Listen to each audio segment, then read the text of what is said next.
Talk now. 1, 2, 3, 4, 5. You're a bit of a loud talker. Am I? I think so. Yeah, right. You got that army. How did you say yours? Intro, wasn't it? Yeah. G'day guys, Shane here from Have a Crack. I'm out here with Dan. We decided to meet up in Echuca. In my head, I was meeting him at 8 o'clock, and I got there at 8 o'clock. I didn't tell him this beforehand, and I thought, I'm out here with no one. I'm out here with where's Dan? And then realised I was a bit early. Anyway, what we're doing today is we're comparing the two cars. If you want to have a look at Dan's car, just jump over on my channel. We'll put a link there somewhere, and we'll go through what Dan's got going on. But if you look at the two videos side by side, you'll see two cars that are set up for very different things at very different points in our lives, if you like. The good thing about doing this type of video is that similar to the video I've done in the past, is that you don't go and watch a video like this and you've got a 70 Series Cruiser, I'm just going to do whatever Shane has done, because it doesn't necessarily fit for you. It's got to fit for what you do in your life and where your life is right now. So I guess we'll just go through, I don't know, maybe the outside of the car and what I've done to it. Maybe then we'll look at the inside stuff. I've done lots of things to this car. We bought this around COVID times, so these things were worth way too much money for what they were. And we found this car down in the Mornington Peninsula.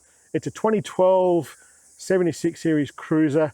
At the time when we bought it, it had 83,000 kilometers on it for a 2012 model. And we've had it, like I say, since COVID. We bought it for 74, I think it was, around about that. I don't think they realised what they had at the time, because at the time these things were going with this sort of vintage and this sort of mileage for like up to 100,000. It was a ridiculous time.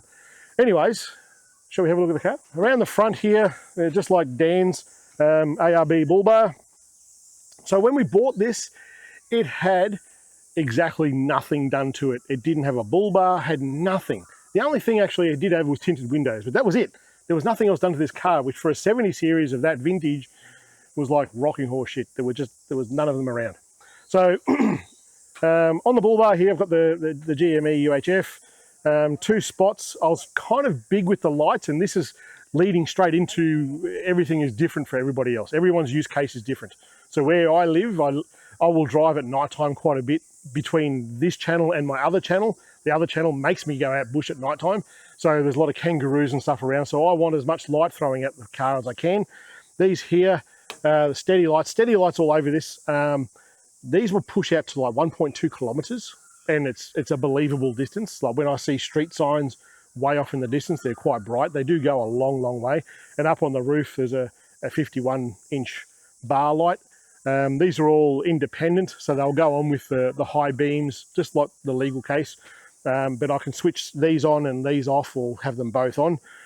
That there throws out light quite nice and wide. So it's all round. It's good for, especially for kangaroos. That was the whole point of that. 13,000 pound winch, Runva winch, same as what you've got, isn't it? Yep. What else have I got on there? Nothing really. I used to have on here another antenna, and this was the 3G booster antennas. You know what I'm talking about there? And they're okay, but I've got a totally different setup now for communication inside the vehicle. Nothing else really in the front. You want to look in the bonnet? Awesome. Yeah, let's do it. Pop the bonnet. I'm sure this is the part that I'll be very jealous of. Not really. It's filthy in there.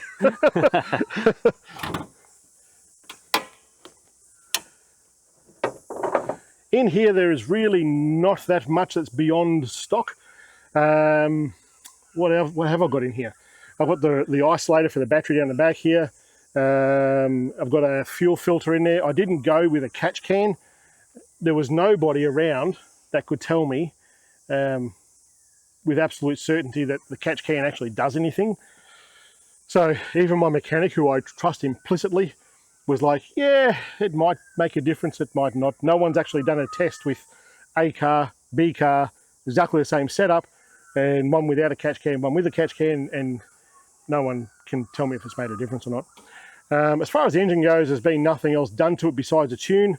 The tune was done not for power or anything like that, not for speed or anything like that. It was done mainly for towing, because I tow a lot with this, which is actually why we bought this car.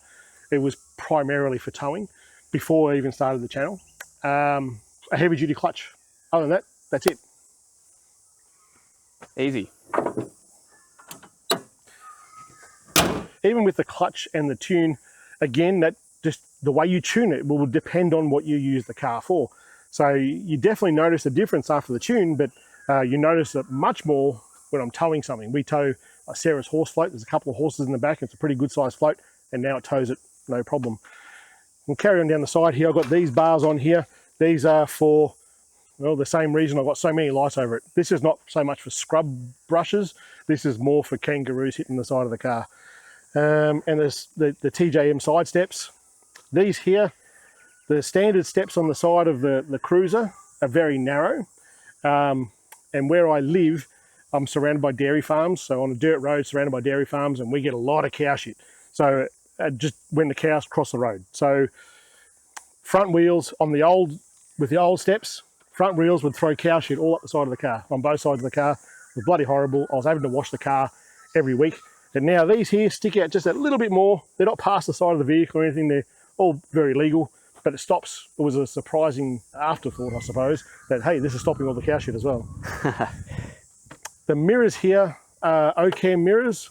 I looked at Clearview mirrors, and these are 100% manual. I kind of went, well, the ones that were on there were manual, so no reason not to. I'm primarily the main driver for this, so there's no need to adjust them too much. But they extend out just like they all do for towing bigger things. So if I'm not towing the horse float, I'm testing a caravan or whatever. So different vehicles go on the back of this vehicle often enough. So having these has been really good for that. At the end of the day, manual versus automatic ones, you just got to get out and shift them right. Like, yeah, you're saving yourself the best part of 30 seconds. Yeah. I am very, very, if you watch my channel, I'm very much a gadget person. I love gadgets. I love putting things in this car, as you'll see as we go through it. But there's still parts of me that go, I don't want to spend another $400 on something just to move a switch versus jumping out and doing that, you know. When we put these on, it actually goes over the top of the LandCruiser badge. And for those who got the Cruisers and putting these sorts of mirrors on there, I just move the badges and then got these V8 badges off eBay or something. It just looks neater, I think. Yeah, it looks very neat. OCAM weather shields. They went on. That was actually the very first mod that I did to this car. I think they're actually the very first mod I did to mine as well. We didn't do that in my video, but yeah, we've got the same ones. They're awesome. They are good. I think they're fantastic. What else? Moving down. On the roof, we'll do the roof on around the other side, I suppose. Sure.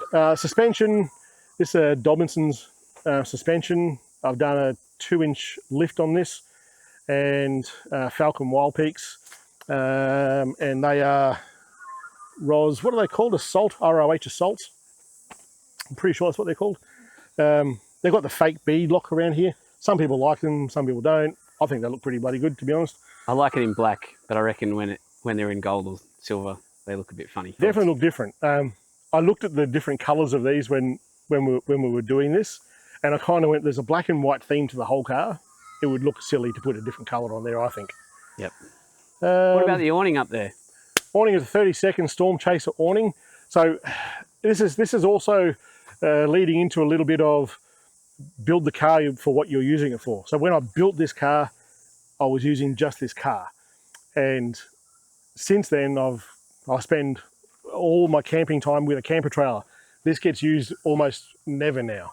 I'm in two minds about actually taking it off. It is a very good awning, a 30-second awning. It's a 30-second Storm Chaser awning, so it's got the vents in the roof. So if a big gust of wind comes under, it gets out the vents. So I've had this up in some pretty substantial wind, and it's been fine. And you wouldn't believe how long it takes to actually set it up. It's a lot of weight, isn't it? But they're bloody handy.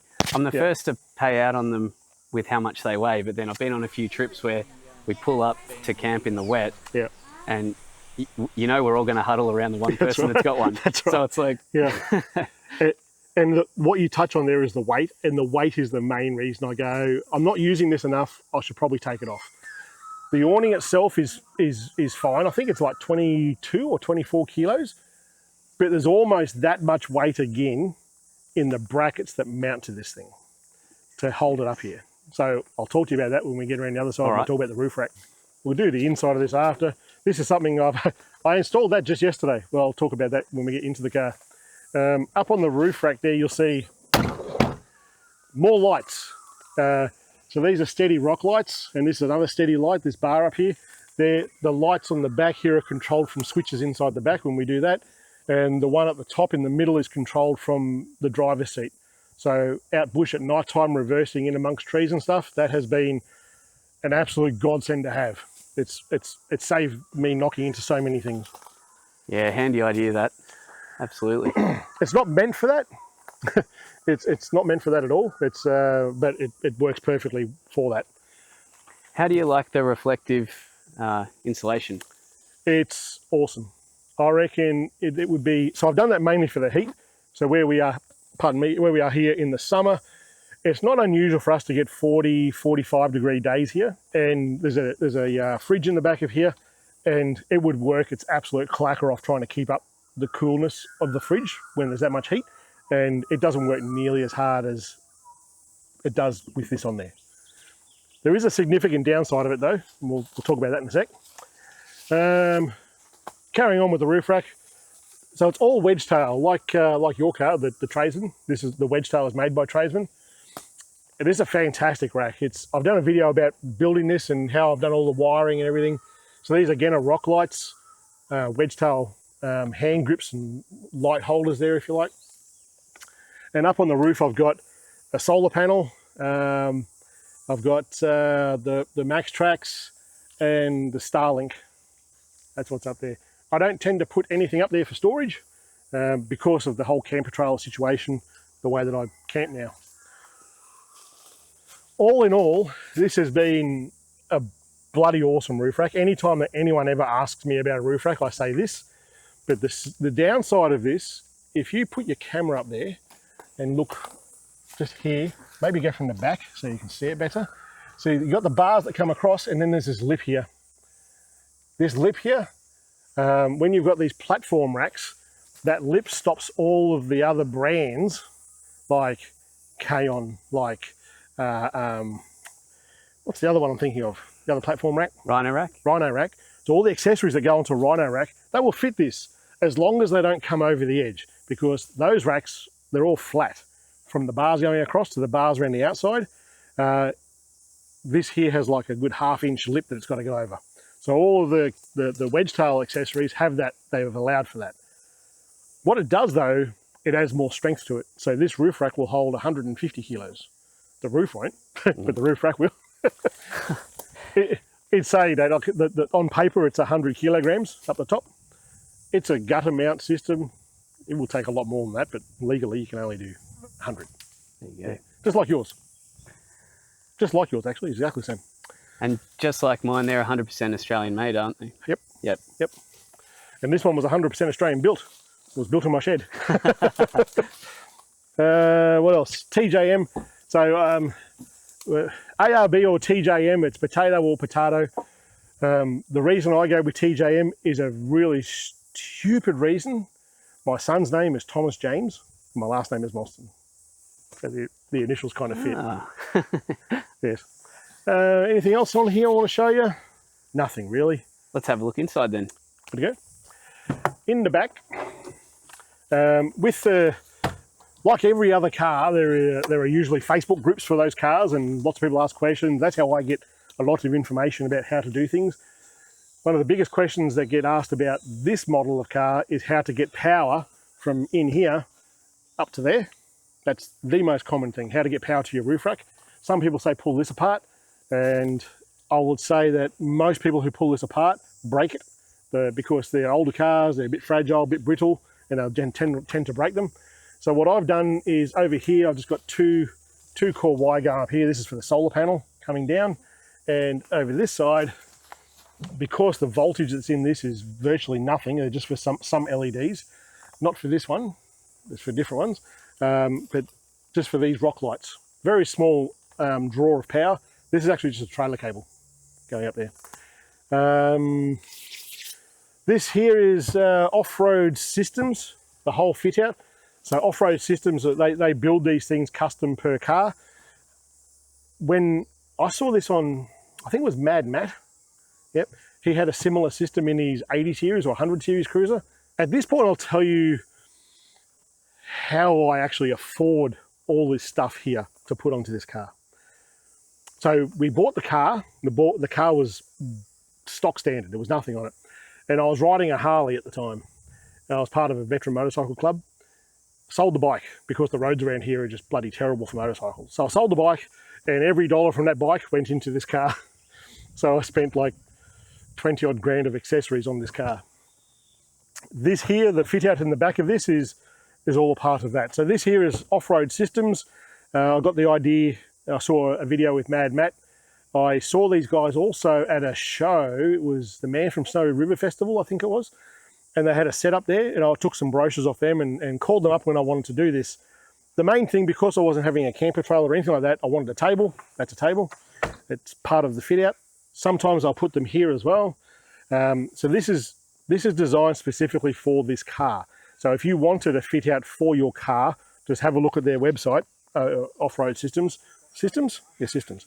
And you'll see there's a fit out made already off the shelf for every car, but they will absolutely customize it for you. Everything that's in here has a purpose or a reason for being here. I'm a huge fan of K-On gear.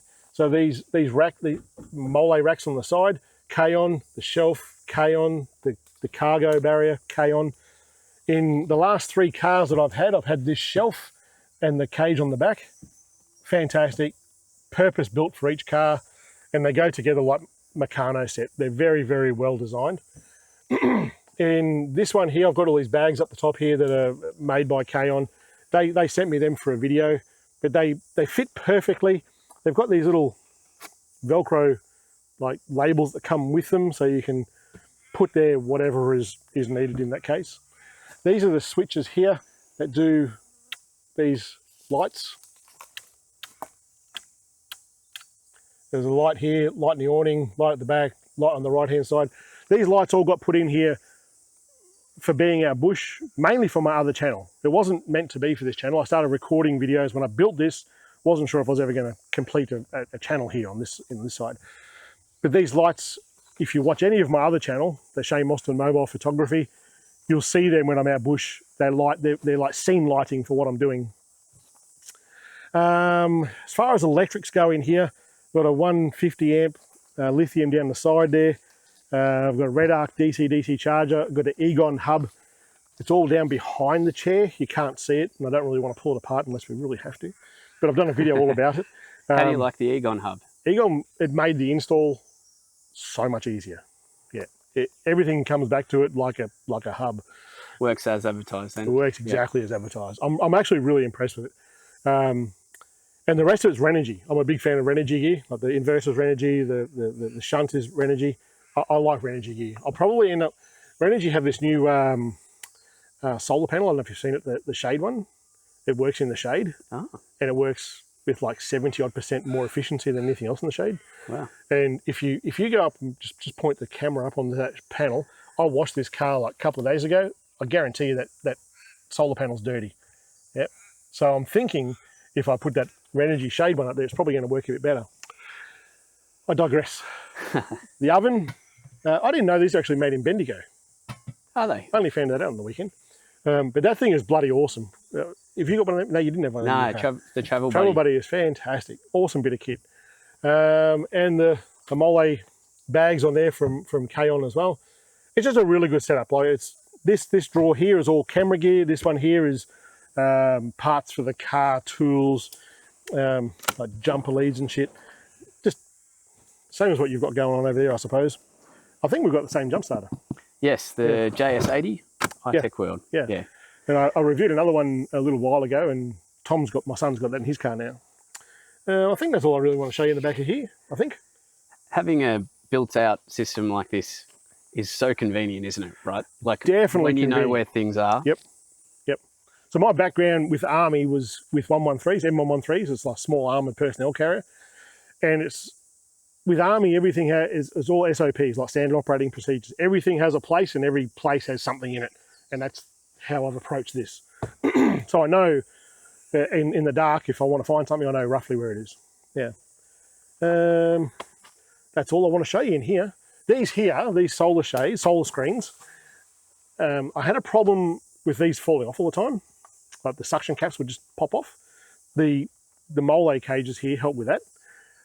And someone gave me a tip when I mentioned it in a video, and they said, don't use spit, don't use water, use oil. Oil, okay. And I literally used some olive oil, like cooking olive oil, and I've put it on every single suction cap, and they haven't come off yet. So it's worked. I did it to every single suction cap except for one. I'll show you. A man of science. It's that one. And it's come off. And it's come off. There you go, every folks. other one of these is still on there. And I did it with that one. I left that one off because I can still reach that from inside. There you go, folks. Olive oil. Yeah. Suction caps. I think my Army Reserve experience led to me being passionate about not just gear, but organisation of gear. Yep. Like it's Yep, I get that. The easier things are, the more you can enjoy what you're there to be doing. Yeah, yep. I think there's different levels of camping, yeah? There's some people like, Batesy, Tim Bates. Basic is basic, and there's nothing wrong with that. And there's people that are like me. I think we're kind of in the middle of all the crap that I bring out when I've got my camper trailer, but by God, I'm comfortable out there.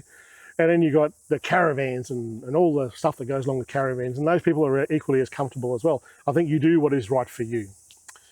The solar screens are great. The biggest disadvantage of a solar screen is that you lose all the rear view at the back windows. You can't see out there anymore. I've actually got 2 reverse cameras here now. And one of them, I only installed just yesterday, and now I've got a rear view mirror again. I can see what's coming and going constantly out the back. Very handy. I've been looking at troopy fit outs. I've got a bit of a pipe dream. Yep. And one of the challenges, I'm like, how do I see out the back? And then I realised you can get those things, and problem solved. Yep. Is there anything to see in the back? Probably not. Not really. A fairly stock 70 Series LandCruiser, folks. Yeah, this is actually quite handy, this hat carrier. Oh, yeah? Yeah. So that's just a magnet. And these are actually meant for people's backpacks. They're meant to go like carry handles on backpacks. They hold your hat.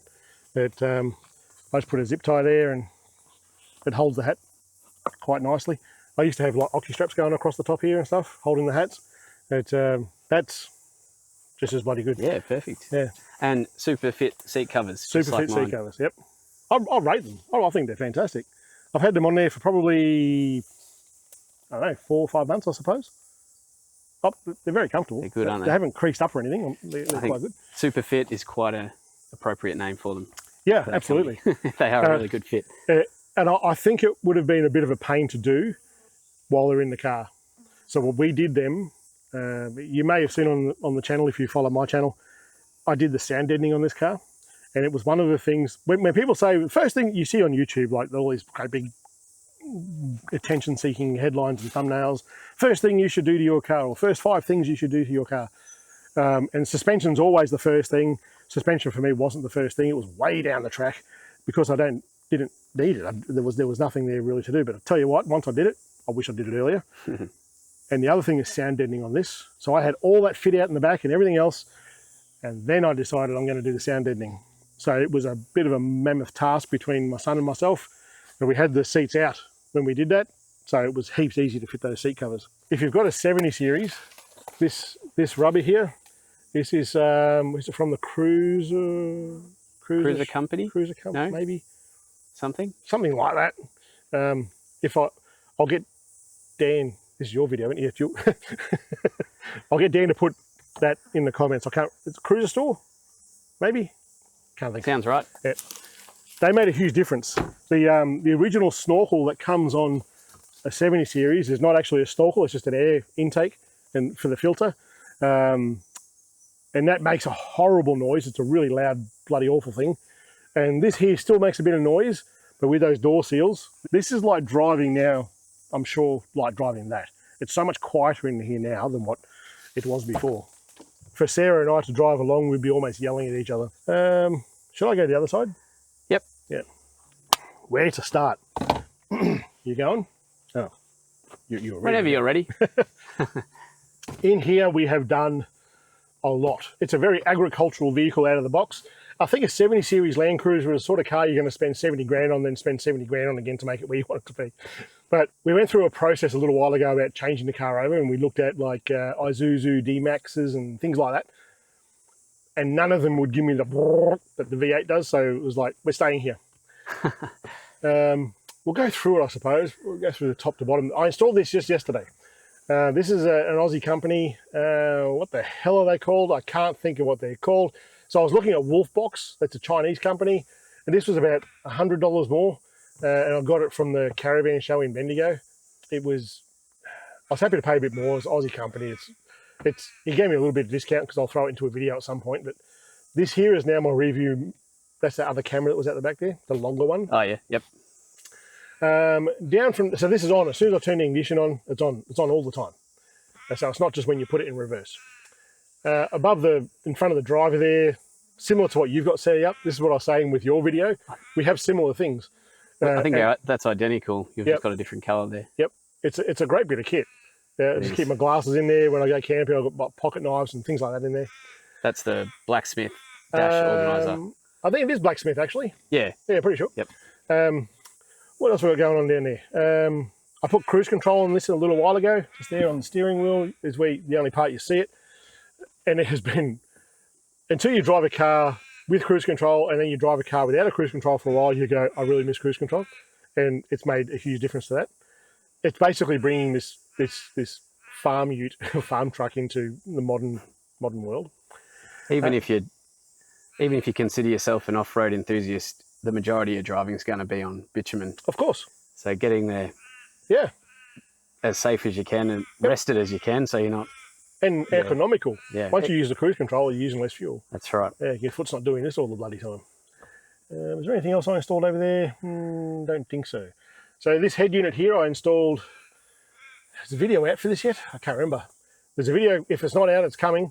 For this, it's called a Toto. I was looking at Android head units for bloody ages, and I looked at all different brands. I hit a few different people up. I hit these guys up. They sent this to me, and it's pretty good. I'm able to run like new tracks on this side and memory maps over here on this side. So you can go, say you go to the high country, one will help you with your navigation if you're planning routes and stuff. But when you get there, new tracks will also show you that, hey, this track is no longer a moderate track now. It's an extreme track, or you know what I mean.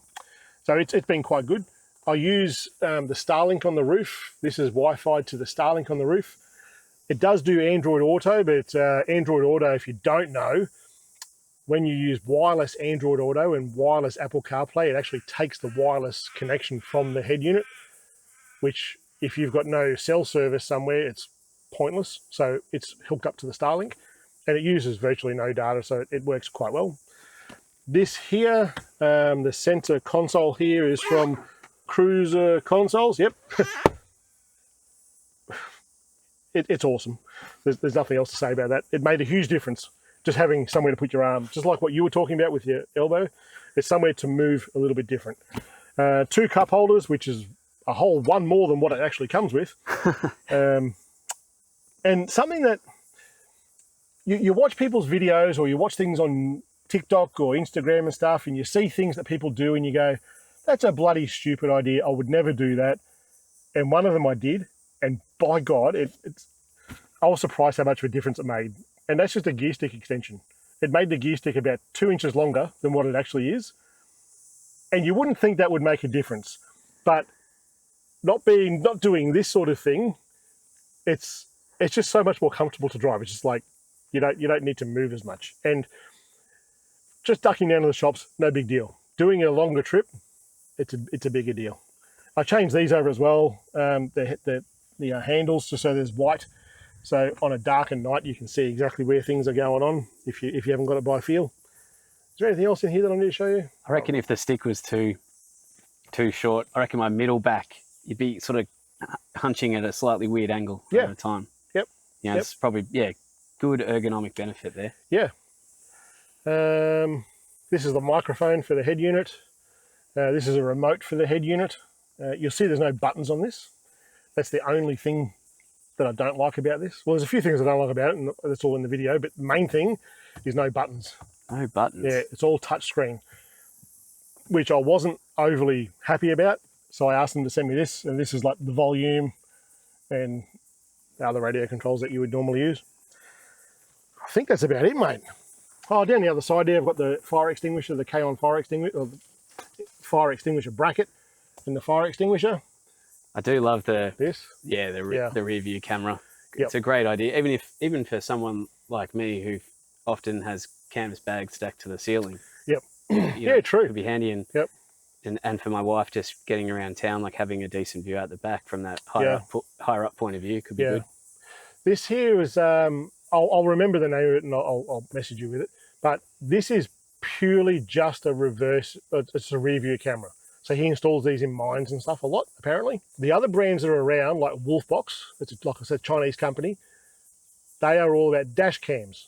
Yeah, so they do exactly the same thing, plus there's cameras on it to record onto. And for the same money, I would have got that with a forward-facing 4K camera, rearward 4K camera, and an internal cockpit 4K camera. So I could have recorded everything for like YouTube, for example. But I'm kind of like, sometimes you go, I'd rather give the money to someone here than someone there. Yeah. And obviously the floor mats, they're molded floor mats. They keep all the mud and crap out through the winter. I camp a lot on the Murray River, so your boots and stuff get pretty bloody muddy. So that's been a godsend. There's not really anything else you need to show you, mate. I recently put in the molded floors as well. Yep. And they work really well. Yeah. Get them out, hose them. Yep. So when I clean the car, I reckon once a month I'll gurney the floor mats as well. Yeah, good idea. Yeah. Drop the mic. That's it. That's it. Get out. Happy days. Is it recording? Yeah. Oh, sweet. I didn't realise. And that's the 76 series cruiser. Like I said at the beginning, it's everything that I've done to this is there for a purpose, and the purpose suits me. It may not suit you. Each to their own. Horses for courses. There's two different vehicles here. They're both very capable cars, but they both have different lives. Who would you recommend a 76 LandCruiser to? Someone who wants to hit a it's a very capable car. There's not too many places as you travel around the country, this country, there are not too many places that you're going to go to. If you break down, you're not going to have parts for either of these two cars. They're very popular cars out in the wilderness, and many things on this car here, if it broke, you could probably bush medicine it back together and get to the next town. And you couldn't really say that with something like, I don't know, a Tank 300. A Tank 300. Yeah. Nothing against the Tank 300, but not everyone's got the parts. Yep. So that I think is a very good assumption. Yep. Probably factual. I'll tell you, I recently got the back wheel arches resprayed, because before the side rails, like I mentioned before, all the cow shit going up there was also hitting all the rocks onto those guards. It was chipping a lot of the rocks. So I took them off, took them to get resprayed. And the guy, it was in my hometown, and the guy that was in there doing this, he had a Cherry. You know that car Cherry? Yep. And it was a ute or SUV sort of thing, and they'd hit a Kangaroo. And that had been in there for 5 months waiting on parts. So that's kind of the point. Yeah. Good practical answer. Yeah, absolutely. All right, we'll leave it there. If you're watching this one and you're interested in seeing Shayne's video about the Iron Emu Prado, head over to his channel. Good on you, Shayne. Thank you. Cheers, mate. I'll see you soon. All right, mate. See you guys.